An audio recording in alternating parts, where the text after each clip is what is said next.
Hello everyone. As you know, I have started History second chapter Nationalism in India and I am revising this chapter with the help of questions. So here I will continue from the 26th number question. I have already uploaded 25 question series. So let's get going. 26th question.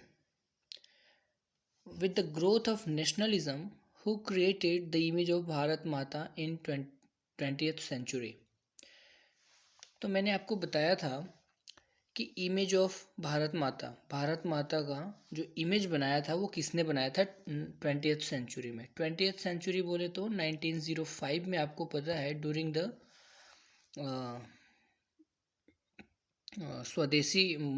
स्वदेशी आंदोलन या स्वदेशी movement के time पे अवनींद्र नाथ टैगोर ने भारत माता का image portrait किया था एंड ही पोर्ट्रेट। यहाँ से एक और डिस्क्रिप्टिव क्वेश्चन भी आता है कि what does image of Bharat Mata portray. So image of Bharat Mata portrayed as acidic का मतलब होता है एक सन्यासिन, मतलब कि she was very calm, divine and spiritual. Got it? So this is how he portrayed the image of Bharat Mata. What the point? Okay. तो अगर short answer भी आता है आपके एग्जाम में तो आप ऐसे डिस्क्राइब कर देना। Okay next, late 19th century India which idea were revived through a movement to develop nationalism. Important point है भाई, ऐसे देखो इस क्वेश्चन से आप कुछ the sense of collective belongings जो टॉपिक है वो भी रिवाइज हो जाएगा आपका। आपको पता है कि 19th सेंचुरी के लेट वाले टाइम पे 1870s के बाद में 80s में 90s में विच idea were revived through the movement. आपको पता है कि एक कौन सा वाला आइडिया रिवाइव किया गया था with the help of movement to develop nationalism. लोगों के अंदर जो भी पीपल थे उनके अंदर जो भी एक नेशनलिज्म की फीलिंग थी उसको डेवलप करने के लिए क्या करना स्टार्ट किया था, किस टाइप का मूवमेंट स्टार्ट हुआ था। तो आपको पता है कि वो था आपका फोक लॉर एंड फोक सॉन्ग्स। ठीक है भाई, जो भी लोकल सॉन्ग होते थे, ठीक है, इंडियन फोकलोर होते थे, इसको इसके हेल्प से लोगों ने नेशनलिज्म की फीलिंग को इनकलकेट करना स्टार्ट किया, डेवलप करना स्टार्ट किया। ठीक है भाई, तो ये ध्यान रखना है आपको कि 19th सेंचुरी के लेट में क्या हुआ था भाई, एक फोकलॉर और फोक सॉन्ग के हेल्प से, with the help of folklore a movement was started to develop nationalism. और आपको पता है इसका एक एग्जाम्पल भी है।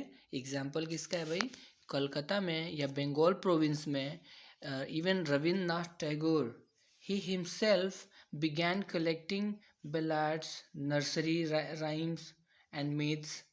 उन्होंने खुद स्टार्ट किया था एक बेलार्ड्स वगैरह को, पोएट्री को कलेक्ट करना। समझ रहे हैं? तो ये एक मूवमेंट था और इस मूवमेंट का काम ही क्या था कि लोगों के अंदर हमें नेशनलिज्म की फीलिंग भरनी है।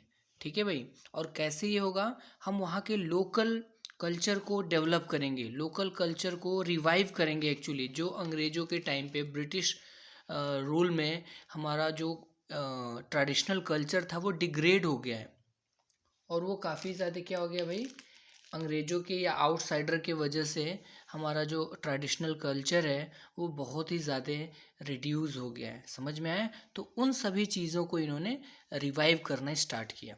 Okay next point, in Madras a massive 4 volume collection of Tamil folk tales was published by. देखो भाई, ये भी सेम टॉपिक का है जो मैंने आपको बताया था कि there was a movement to develop nationalism among the people. और इसका एक एग्जांपल मैंने आपको बंगाल में दिया था, वैसे ही दूसरा एग्जांपल है मद्रास का।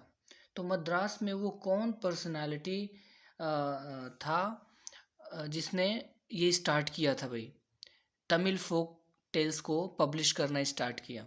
तो ये थे ये नतेशा शास्त्री। ठीक है, ध्यान रखना है, नतेशा से सभी ऑप्शंस हैं, but Natesa Shastri is the right answer. Okay, what happened actually in this कि नतेशा शास्त्री ने क्या करना स्टार्ट किया कि उन्होंने जो तमिल फोक टेल्स थे उसको कलेक्ट करना स्टार्ट किया, और उसके बड़े बड़े 4 मैसिव वॉल्यूम में इनको पब्लिश भी कराया कि लोग लोकल फोक टेल्स को समझें, अपने कल्चरल वैल्यूज़ को समझ पाएँ, और ये रियलाइज़ कर पाएँ कि ब्रिटिश के आने के बाद, फॉरेनर के आने के बाद हमारा कल्चर कितना ज़्यादा डिग्रेड हुआ है. समझ रहे हैं आप? ओके. एंड आपको पता है कि ये जो तमिल फोक टेल्स था, इसके कलेक्शन को क्या बोला गया भाई? The folklore of southern India.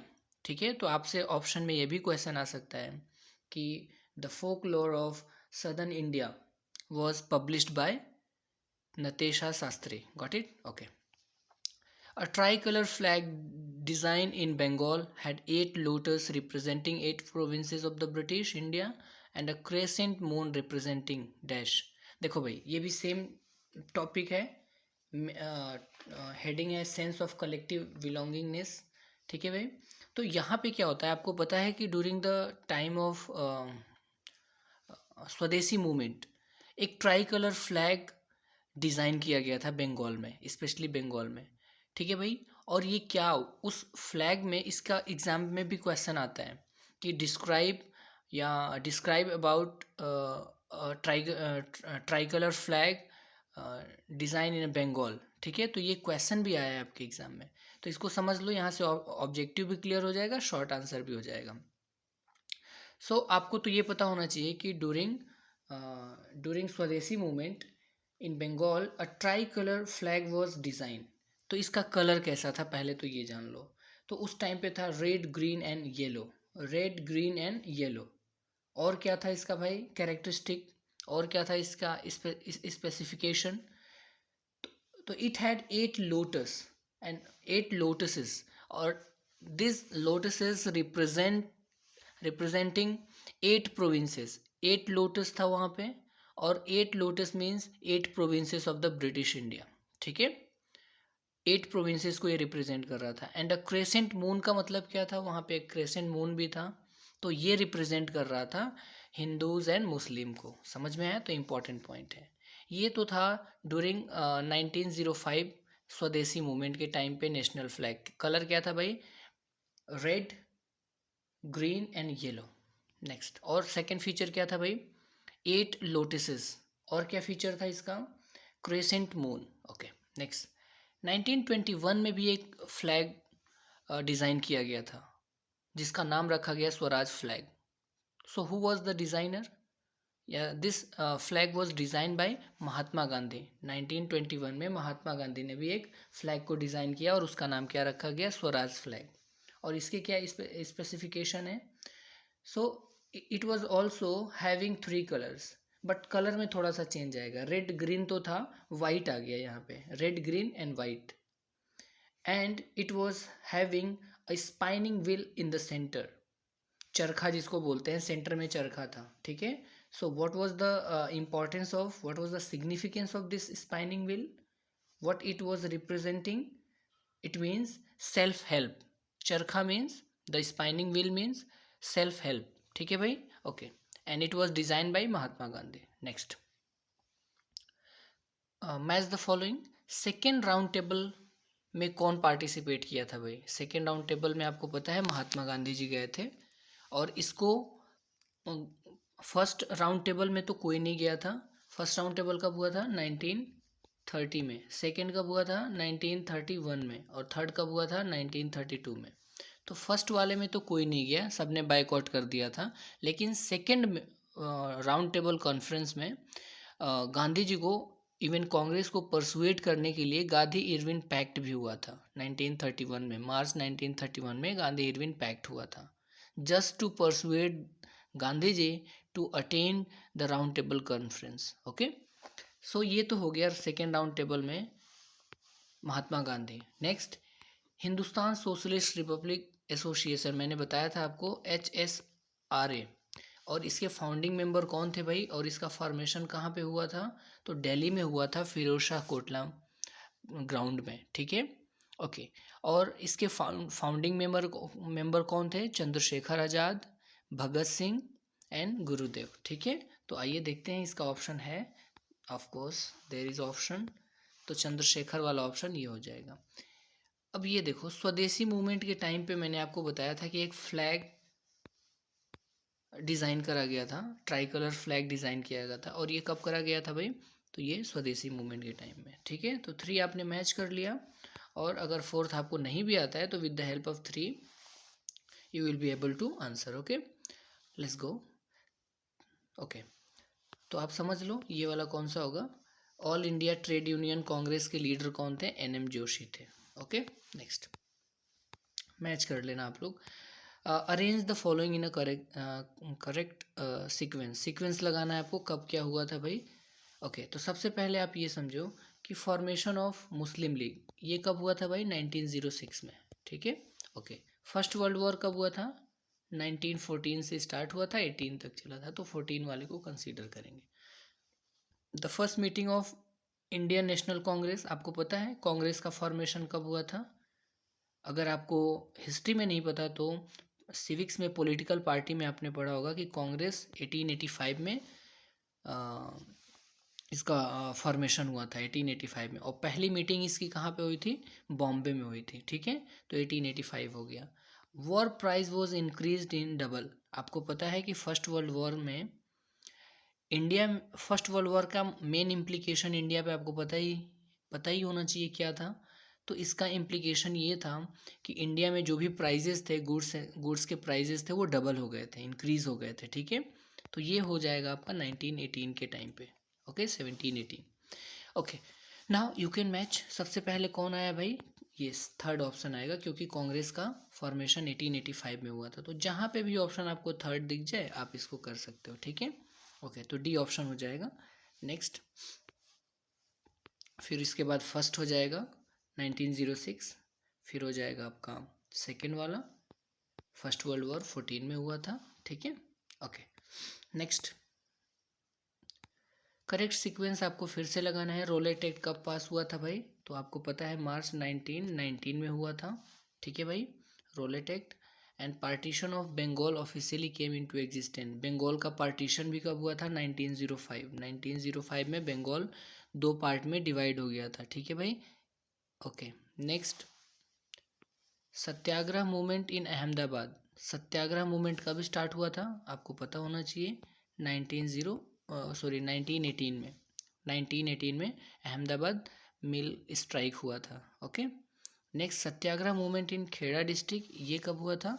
तो ये हुआ था 1917 में और 1918 में, ठीक है। 17-18 दोनों चला था। ओके, तो now you can arrange in sequence. तो सबसे पहले आपको कौन सा दिख रहा है? बंगाल पार्टीशन, सेकेंड ऑप्शन, तो ये हो गया, ये हो गया, दोनों में है, ये दोनों एलिमिनेट कर दो आप, तो या तो बी होगा या तो सी होगा, ठीक है। ओके, नेक्स्ट इसके बाद क्या हो रहा है भाई? ये खेड़ा वाला हो रहा है, right. Okay, 1905 and then what happen? Fourth one, तो सी ऑप्शन सही हो जाएगा। इसके बाद ये वाला हुआ था 1917 में, ठीक है। यहाँ पे थोड़ा सा आप कंफ्यूज हो सकते हो कि खेड़ा जो डिस्ट्रिक्ट में खेड़ा मूवमेंट हुआ था सत्याग्रह में, यहाँ पे फार्मर्स का टैक्स बढ़ा दिया गया था, और ये लोग डिमांड कर रहे थे कि रिलैक्स मिले, रेवेन्यू इनको रेवेन्यू देने की ज़रूरत न पड़े, क्योंकि उस टाइम पे बहुत ज़्यादा प्लेग आ गया था और क्रॉप फेल्योर भी हो गया था। और रेवेन्यू कोड ये कहता है कि if the crop yielding is less than 1/4 you are entitled to be relaxed, ठीक है। बट ऐसा उन्होंने नहीं किया था, बस इसके अगेंस्ट इन्होंने मूवमेंट स्टार्ट कर दिया, ठीक है भाई। ओके, तो सी ऑप्शन इसका हो गया। Next point, the movement started with the middle class participation in the cities, thousands of students left government control school and colleges, masters and teachers resigned and lawyers gave up their legal practices. The council elections were boycotted in the most provinces except Madras. Which movement is being talked about in the extract? देखो भाई, आपको पता है NCERT बोलता है कि आपको understanding based question दिए जाएंगे, ठीक है। तो अंडरस्टैंडिंग बेस्ड क्वेश्चन यही है कि एक मूवमेंट की बात हो रही है और ये मूवमेंट ऐसा है जिसमें मिडिल क्लास के लोगों ने सबसे ज़्यादा शहर में पार्टिसिपेशन किया था और बहुत से 1000 स्टूडेंट्स ने अपने गवर्नमेंट स्कूल छोड़ दिए थे, कॉलेजेस को छोड़ दिया, जो टीचर थे पढ़ाने वाले, हेडमास्टर्स थे, उन्होंने छोड़ दिया, रिज़ाइन दे दिया, जो लॉयर्स थे उन्होंने प्रैक्टिस करना बंद कर दिया और इवन काउंसिल इलेक्शंस को भी बायकॉट किया गया मोस्ट प्रोविंसेस में एक्सेप्ट मद्रास। मद्रास को छोड़ के बाकी प्रोविंसेस में इसको बहुत ज़्यादा अपोज किया गया, बायकॉट किया गया। तो हम कौन सा ऐसा मूवमेंट था भाई जिसमें हम लोग ये सब फैक्ट को एक्सपीरियंस कर सकते हैं? तो वो था नॉन कॉपोरेशन मूवमेंट, क्योंकि आपको पता होना चाहिए कि non cooperation movement was it was limited to the cities में। ये सबसे ज़्यादा लिमिटेशंस में ये आता है कि सबसे ज़्यादा शहरों में ही फेमस था नॉन कॉपोरेशन मूवमेंट। ठीक है भाई, ओके। तो नॉन कॉपोरेशन मूवमेंट की बात हो रही थी, तो अगर शॉर्ट नोट भी लिखने को आ जाए नॉन कॉपोरेशन मूवमेंट में तो आप ये लिख सकते हो, यही पॉइंट एक्सप्लेन कर सकते हो कि the movement started with the middle class participation in cities. Thousand of students left government control schools and colleges, head masters and teachers resign and lawyer gave up their legal practices. Even council elections were boycotted in the most provinces. तो ये हो गया, एक short note भी आपको prepare हो गया कि नॉन कॉपोरेशन मूवमेंट में एक्चुअली हुआ क्या था। समझ में आया? Okay, next. Who among the following led the peasant movement in Bardoli? Bardoli एक मूवमेंट था, पीजेंट मूवमेंट था, किसानों का ये एक मूवमेंट स्टार्ट हुआ था बारदोली गुजरात में। वहाँ का ये एक तहसील हुआ करता था, तहसील था, ठीक है, तालुक जिसको बोलते हैं, 1928 में। और इसको लीड करने वाले कौन थे भाई? सरदार वल्लभ भाई पटेल थे, ठीक है, सरदार वल्लभ भाई पटेल। और यहाँ पे इनकी लीडरशिप के वजह से ही सरदार वल्लभ भाई पटेल को जो सरदार टाइटल मिला था वो इसी मूवमेंट के बाद ही मिला था। वहाँ की जो वीमेंस थी इनको सरदार नाम से, सरदार टाइटल से इनको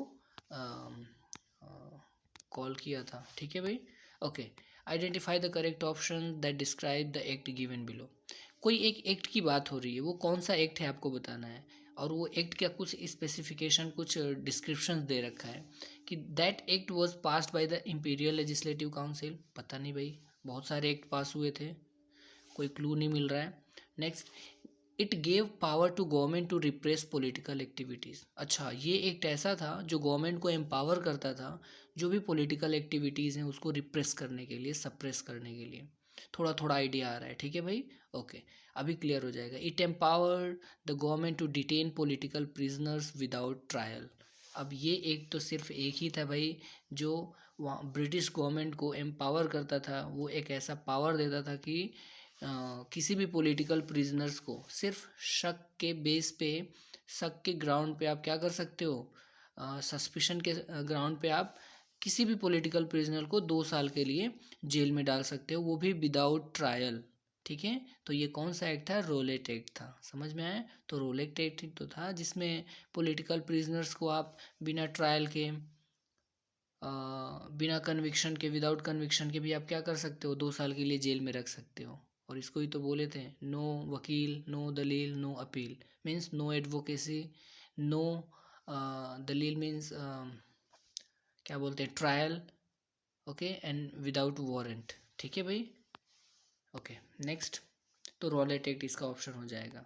37 क्वेश्चन देखते हैं। Arrange the following statement in sequence order based on the event that shaped the non cooperation movement. चलो भाई, तो आपको इसमें से बताना है कि सीक्वेंस आपको लगाना है, ऑर्डर में लगाना है, जिसके वजह से नॉन कॉपरेशन मूवमेंट हुआ था भाई। ठीक है भाई, तो आइए, आपको पता है नॉन कॉपरेशन मूवमेंट होने के बहुत सारे रीज़न थे।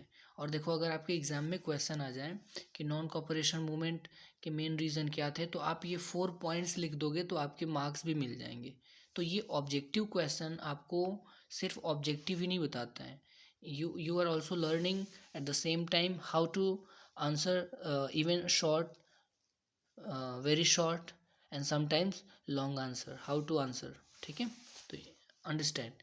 तो सबसे पहला जो रीज़न था जिसने लीड किया, जिसका एक कारण बना भाई, तो वो एक कारण था नॉन कॉपरेशन मूवमेंट को लॉन्च करने का, वो ये था। देखो, इस बुक में डायरेक्टली कहीं भी नहीं दिया हुआ है कि why non cooperation movement was started, लेकिन यहाँ पे आप आंसर कर ले जाओगे, इसको रट लेना भाई।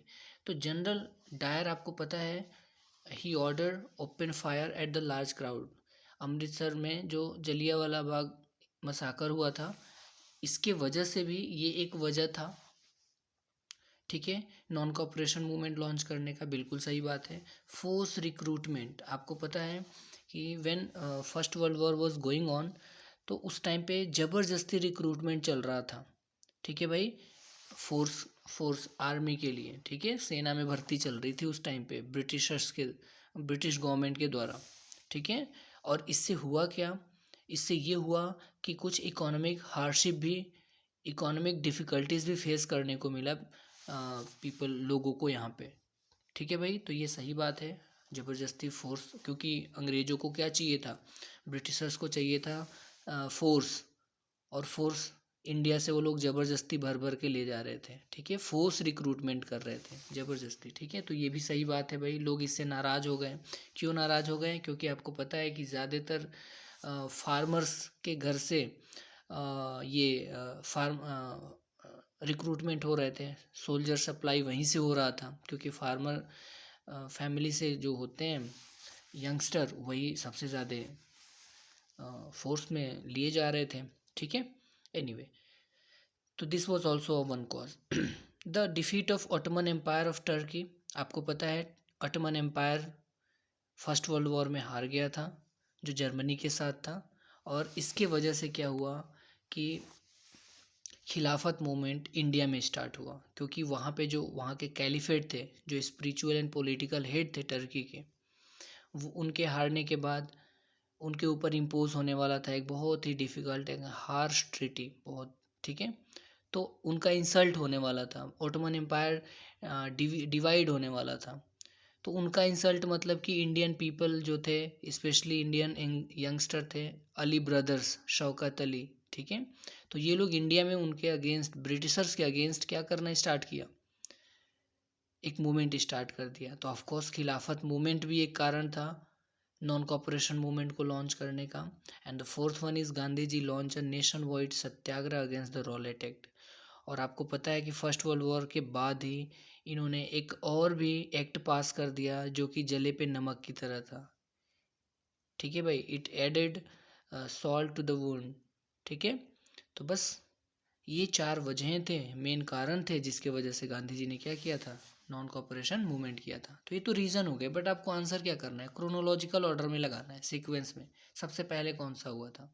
तो देखो भाई, सबसे पहले आप बताओ, इसका मैं आपको ईयर वाइज बता देता हूँ।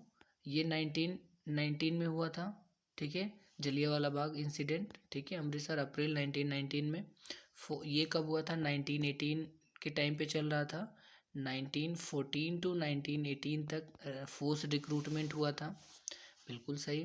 The defeat of Ottoman empire, आपको पता है कि डिफीट तो 18 में हुए थे, और ट्रीटी कब हुआ था? देखो यहाँ पे समझना है, defeat of Ottoman empire led to the formation of Khilafat movement. Khilafat movement कब स्टार्ट हुआ था? 1920 में स्टार्ट हुआ था, ठीक है। और Gandhi ji launch Rowlatt act के अगेंस्ट कब स्टार्ट किया था? तो ये इन्होंने रॉलेट एक्ट के अगेंस्ट मार्च में 1919 में। तो देखो, ये भी 19 में, ये भी 19 में, ये मार्च में हुआ था, ये अप्रैल में हुआ था, क्योंकि पहले तो रॉलेट एक्ट आया और इसके ही अगेंस्ट लोगों ने प्रोटेस्ट करना स्टार्ट किया, तो अमृतसर मसाकर हो गया। ये सब सीक्वेंस में हुआ था, ठीक है भाई, ओके। और उसके बाद वर्ल्ड वॉर एंड हुआ, तो फिर ये खिलाफत मूवमेंट हो गया। तो देखो सीक्वेंस में लगा लो, सबसे पहले ये हो जाएगा, ठीक है, सेकेंड वाला, ओके। उसके बाद क्या होगा, फिर ये हो जाएगा, फिर ये होगा, फिर ये होगा। तो सेकंड वाला सबसे पहले होगा, सेकंड वाला आप देख लो, जिसमें है वो आंसर हो जाएगा सेकंड वाला, ठीक है, ये, okay. Next, read the statement carefully, choose the correct option. आपको करेक्ट ऑप्शन बताना है। In India rise of nationalism in is associated with the anti colonial movement. बिल्कुल सही बात है भाई, इसको समझ लो क्या कह रहा है ये, कि इंडिया में जो नेशनलिज्म का कॉन्सेप्ट था, it was associated with the anti colonial movement. यानी हमारे लिए नेशन मेकिंग अ नेशन, एक देश बनाना, formation of a nation state बनाने के लिए, आपको पता है, हमारे लिए एंटी कॉलोनियल मूवमेंट था। यानी हमने जो अंग्रेज़ों से लड़ाई लड़ी, वही हमारे लिए नेशनलिज्म था। एग्जैक्टली बट आपने देखा था कि यूरोप में क्या था, ज़्यादातर मोनार्च के अगेंस्ट हमें लड़ाई लड़ी थी, ठीक है। ओके तो वहाँ पे नेशनलिज्म डिफरेंट था, इंडिया में डिफरेंट था। तो ये पहला स्टेटमेंट सही है। सेकेंड स्टेटमेंट पे आते हैं। The sense of being oppressed under the colonialism connected many different groups together. The sense of being oppressed under the colonial connected many exactly. आपको पता है कि ब्रिटिश कॉलोनियल टाइम में हम लोग बहुत ही ज़्यादा ऑप्रेस हुए थे, बहुत ज़्यादा हमें सताया गया था, बहुत ही हमें दुख झेलना पड़ा था, ठीक है, गवर्नमेंट कॉलोनियल रूल के अंडर में। और इससे क्या हुआ कि जितने भी ऑप्रेस्ड पीपल थे, चाहे फार्मर हो, पीजेंट्स हो, इवन बिजनेस क्लास हो या वर्कर हो, लेबर हो, ठीक है, every one was suppressed by force. Farmer सब जितने भी ग्रुप थे, स्पेशली फार्मर्स वगैरह, जो जो भी हमने झेला था, ये सभी लोग एक हो गए और इन सबका दुश्मन एक हो गया ब्रिटिश। और हम सब जैसे बोलते हैं ना कि दुश्मन का दुश्मन दोस्त, ठीक है। तो बस सबको ये ब्रिटिशर्स ने परेशान कर रखा था, तो हम सभी लोग एक हो गए। वही कह रहा है कि connected many different group together, ठीक है भाई। तो both statement are correct. Next, थोड़ा सा ये वीडियो थोड़ा सा लेंदी होगा, डोंट माइंड, बट काफ़ी इंटरेस्टिंग फैक्ट आ रहे हैं इसमें, पूरे चैप्टर आपके रिवाइज हो जाएंगे। Have patience. Okay, statement 2। Statement 1, Mahatma Gandhi appeared as a new leader for the popular movement after the first world war. Exactly भाई, फर्स्ट वर्ल्ड वॉर के बाद Gandhi ji appeared as a new leader for the popular movement. जितने भी movement हुए उसको lead करने के लिए गांधी जी का अवतार ही हुआ, एक तरह से समझ लो, है ना। ओके तो ये फर्स्ट वाला सही है। Hardships as hope ended after the war. जैसे फर्स्ट वर्ल्ड वॉर एंड होता है, क्या हमारी सारी मुश्किलात, सारे मुश्किल, कठिनाइयाँ, परेशानियाँ सब दूर हो जाती है? बिल्कुल नहीं। दूर हो जाती तो हमें इतना सारा मूवमेंट करना ही क्यों पड़ता। एग्जाम्पल दे रहा हूँ, रोलेट एक्ट लाया, इसने मुसीबतों को और बढ़ा दिया भाई। उसके बाद जलियांवाला मैसाकर हो गया, और भी मुसीबत। फिर नॉन कॉपरेशन मूवमेंट, बहुत से लोग उसमें अरेस्ट हुए, स्कूलें बंद हुई, बहुत लोग परेशान हुए, ठीक है। तो ये फिर आपको पता है साइमन कमीशन आया, वहाँ पे लाठी चार्ज हो गया था, ठीक है, तो उसमें वो मारे गए थे। तो ऐसे हमारी मुसीबतें कम नहीं हुई भाई फर्स्ट वर्ल्ड वॉर के बाद, ठीक है। तो सेकेंड ऑप्शन गलत हो जाएगा, ठीक है। A option is correct, statement 1 is correct, second one is incorrect. Read the statement carefully, choose the correct option. Same, Mahatma Gandhi return from South Africa to India in Jan 1916। बिल्कुल गलत है भाई। कैसे गलत है आप बताओ? वो 16 नहीं था, वो 15 में आए थे, 1915 में, ठीक है। 9 जैन 1915 में इमिग्रेशन डे, इसी दिन को सेलिब्रेट करते हैं। इंडियन भारतीय प्रवासी दिवस भी बोलते हैं, इंडियन इमिग्रेशन डे, ठीक है। ओके नेक्स्ट, तो पहला वाला गलत हो जाएगा, बच गया, दूसरा सही ही होना चाहिए। Gandhi ji successfully fought racist regime of the South Africa with the satyagraha and now he was back in India to apply this policy.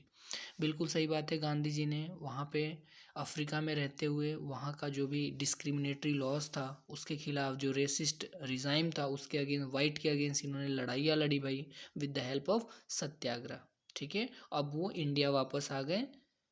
और इंडिया वापस क्यों आए थे? तो इनके एक पॉलिटिकल गुरु थे, गोपाल कृष्ण गोखले, उनके रिक्वेस्ट पे ये इंडिया आए थे और सेम पॉलिसी को यहाँ अप्लाई करने वाले थे। तो option statement 2 is correct, first one is incorrect.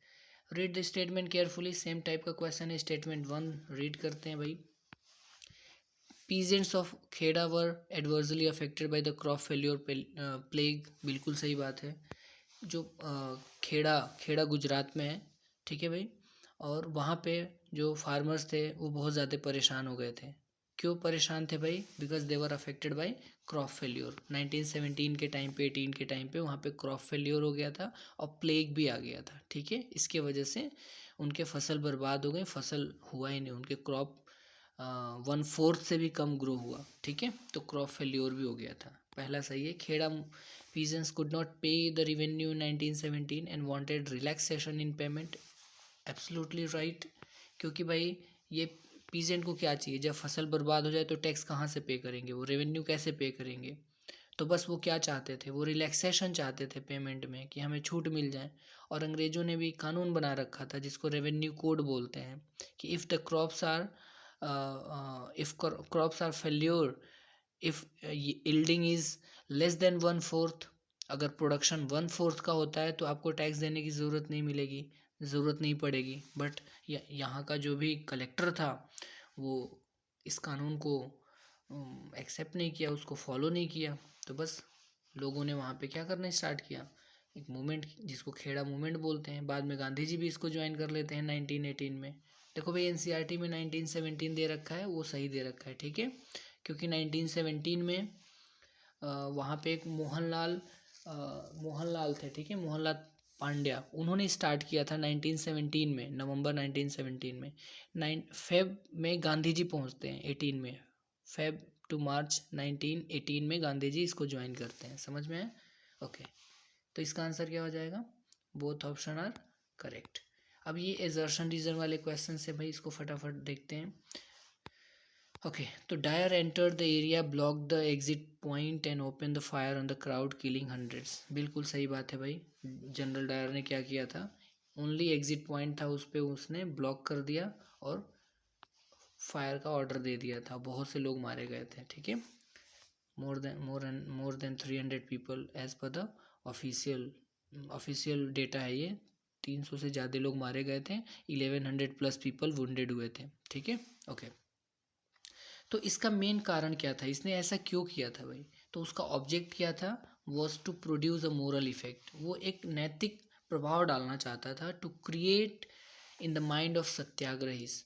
और जो भी सत्याग्रहीज थे उनके माइंड में एक फियर की फीलिंग डालना चाहता था, कि लोगों के अंदर डर पैदा हो जाए, ठीक है, और ऐसा मूवमेंट ना करें। इसने खुद एक्सेप्ट किया था, समझ गए? तो बिल्कुल सही बात है, एजर्शन भी सही है, रीज़न भी सही है और एक्सप्लेनेशन भी सही है। In 1917 Gandhi ji organised satyagraha to support the peasant of Kheda district of Gujarat. बिल्कुल सही बात है। रीज़न क्या है, the peasant were affected by the crop failure and plague epidemic. बिल्कुल सही बात है। And they could not pay the revenue, were demanding the revenue collection be relaxed. बिल्कुल वो चाहते थे कि रेवेन्यू में रिलैक्स हो जाए, ठीक है। तो इसलिए इन्होंने एक सत्याग्रह स्टार्ट किया था। तो एजर्शन रीजन दोनों सही है, एक्सप्लेन भी कर रहे हैं। Next question, 1917 Gandhi ji organise satyagraha to support. Same question है भाई, ये तो सेम क्वेश्चन है। ओके ओके, हाँ 43 रिपीट हो गया। ओके, 44 देखते हैं। In Awadh the peasant were led by Alluri Sitarama Raju. बिल्कुल गलत है। सीताराम राजू भाई ये ट्राइबल मूवमेंट को लीड कर रहे थे, फार्मर को लीड नहीं कर रहे थे। फार्मर को कौन लीड कर रहा था भाई? तो आपने पढ़ा होगा कि बाबा रामचंद्र थे, एक सन्यासी थे जो इंडेंजर्ड लेबर थे।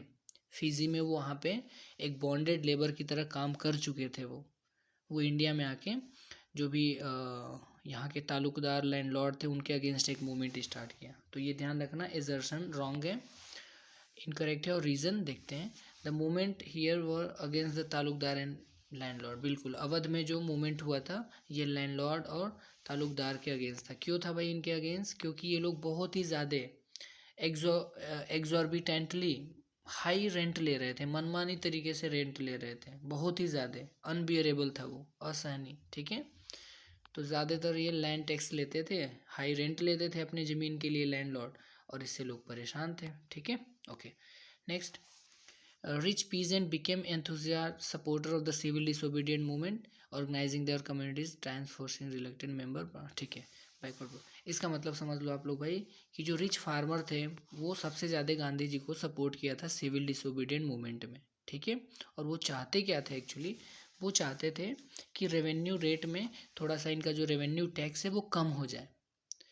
बट पता है, ये तो सही बात है कि जो रिच पीजेंट थे इन्होंने सपोर्ट किया था सिविल डिसोबीडियंट मूवमेंट में। तो इसका कारण क्या था? They were deeply happy when the movement was called off. और आपको पता है 1931 में गांधी जी ने इसको थोड़े टाइम के लिए होल्ड पे रख दिया था, कॉल्ड ऑफ कर दिया था। क्यों कर दिया था भाई? क्योंकि गांधी इरविन पैक्ट हुआ था और गांधी जी को इनवाइट किया गया लंदन में राउंड टेबल कॉन्फ्रेंस को अटेंड करने के लिए, ठीक है। तो गांधी जी इस मूवमेंट को विड्रॉ या कॉल ऑफ कर दिए थे। और पता है कॉल ऑफ कर दिए विदाउट रेट बीइंग लोवर्ड, बिना रेट को कम किए ही ये मान गए थे। ठीक है भाई, समझ गए। तो इससे जो फार्मर थे ये लोग खुश थोड़े थे, वो लोग अनहैप्पी थे, वो लोग नाराज थे कि गांधी जी ये क्या कर दिया आपने। ठीक है, बिना अपना रेट कम किए ही आप क्या कर रहे हैं। इनका मेन पर्पस क्या था, ये जो गुजरात के पाटीदार पटेल वगैरह थे, फार्मर्स थे, रिच फार्मर्स थे, ये लोग ज्वाइन तो किए थे, बट गांधी जी बिना रेवेन्यू रेट कम हुए ही बात मान गए, इरविन की बात को मान गए। ठीक है, ओके। तो इससे वो लोग नाराज हो गए, वो ठीक है, खुश नहीं हुए। Next question, the council election were boycotted in most province except Madras. In many places merchant and traders refuse to trade in foreign goods and okay, इसको समझ लेते हैं भाई। आपको पता है जो काउंसिल इलेक्शन था ये बायकॉट कर दिया गया था सभी प्रोविंसेस में, बट मद्रास में नहीं किया। इसका रीज़न पता है क्या था, इसका रीज़न ये था कि मद्रास में एक पार्टी थी और उस पार्टी का नाम था जस्टिस पार्टी, और ये जस्टिस पार्टी थी वो नॉन ब्राह्मण पार्टी थी, तो इन लोगों ने वहाँ पे बायकॉट नहीं किया था। समझ गए, ओके। तो in many places merchant and traders refuse to trade. देखो ये तो बिल्कुल सही बात है भाई कि इस टाइम पे क्या हुआ था, जो मर्चेंट थे, ट्रेडर्स थे, उन्होंने फॉरेन गुड्स को ट्रेड करना बंद कर दिया था। लेकिन क्या ये स्टेटमेंट इसको एक्सप्लेन कर रहा है? नहीं, एक्सप्लेन नहीं कर रहा है। एक्सप्लेन तब करता जब यहाँ पे ये लिखा होता कि जस्टिस पार्टी वहाँ पे क्या कर रहा था भाई, रूल कर रहा था, वहाँ पे जस्टिस पार्टी ने पार्टिसिपेट किया था जो नॉन ब्राह्मण था, और ये लोग पॉलिटिकल एडवांटेज लेना चाहते थे पार्टिसिपेट करके। तो both are correct but explanation सही नहीं है। Okay, next point, Gandhi ji enter the Gandhi Irwin pact 5 March. ये इंपॉर्टेंट टॉपिक है भाई, इसको रिवाइज कर लेना, एग्जाम में आने के चांसेस यहाँ पे ज़्यादा होते हैं। गांधी एरविन पैक्ट कब हुआ था, तो ये मार्च 1931 में हुआ था।